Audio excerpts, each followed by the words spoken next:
इधर कांग्रेस के 500 रुपए में सिलेंडर देने के वायदे पर छत्तीसगढ़ में सियासत गर्मा गई। ये बयान किसने दिया और पलटवार किसने किया, देखें जरा।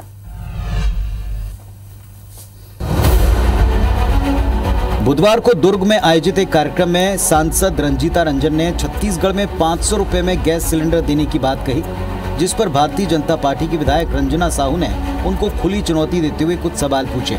सुनिए रंजना साहू ने क्या कहा। राज्यसभा सांसद रंजीत रंजन जी आती है और यहाँ की महिलाओं से वादा करती है कि 500 रुपए में सिलेंडर दिया जाएगा।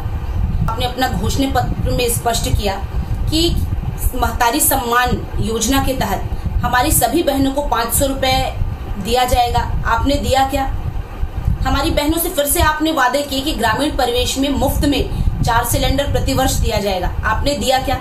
तो भाजपा विधायक और प्रदेश प्रवक्ता रंजना साहू ने कहा कि मैं छत्तीसगढ़ की बेटी रंजना साहू बिहार की रंजीता रंजन को चुनौती देना चाहती हूं कि वो बताएं कि ग्रामीण इलाकों में 4 सिलेंडर मुफ्त देने का जो वायदा किया था उसका क्या हुआ। सवाल जायज है, जवाब कांग्रेस को देना ही होगा, लेकिन उसके पहले सुनिए रंजीता रंजन ने कहा क्या था।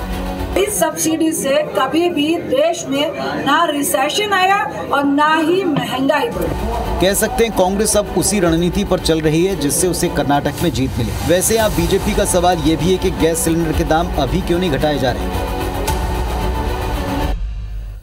तो अक्सर ये मुद्दा उठता है पॉलिटिकल गलियारे में कि गैस के दाम कम क्यों नहीं होते, गैस सिलेंडर के दाम बढ़ गए हैं, गैस सिलेंडर के दाम तब कितने थे और अब कितने।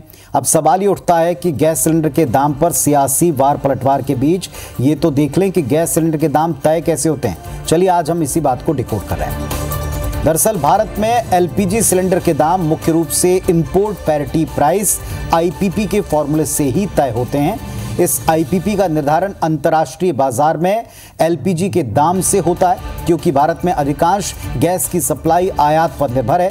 भारत में आईपीपी का बेंचमार्क सऊदी अरामको की एलपीजी प्राइस होती है, यानी कि दुनिया भर में सबसे बड़ी तेल कंपनी सऊदी अरामको जो है इसकी एलपीजी कीमत के बेस पर ही हमारे देश में घरेलू बाजार में गैस के दाम फिक्स होते हैं। इसके अलावा FOB यानी कि फ्री ऑन बोर्ड समुद्र के रास्ते ढुलाई, insurance, custom duty, port duty, इन तमाम तरह के कॉस्ट को जोड़ने के आधार पर प्रति बैरल क्या कॉस्ट जैसे पेट्रोलियम में होती है उसी तरह यहाँ कितनी पड़ती है ये तय होता है। ये सभी कीमतें डॉलर में कोट होती हैं और फिर उस डॉलर को रुपए में कन्वर्ट किया जाता है। अभी चूंकि डॉलर के मुकाबले रुपया कमजोर है, इसीलिए एलपीजी की कीमत पहले की तुलना में काफ़ी अधिक है। इन सभी फैक्टर्स के अलावा देश के अंदर गैस सिलेंडर की ढुलाई, मार्केटिंग कॉस्ट, ऑयल कंपनियों का margin charge, bottling charge, dealer commission, GST cylinder के दाम को फिक्स कर पाती है। यानी इतने सारे फैक्टर्स मिलकर दाम तय करते हैं। अंतिम बात, जब सरकार सिलेंडर के दाम कम करती है तो सब्सिडी देती है और इसका बोझ टैक्स पेयर पर, आम जनता पर घूम फिर कर आता है।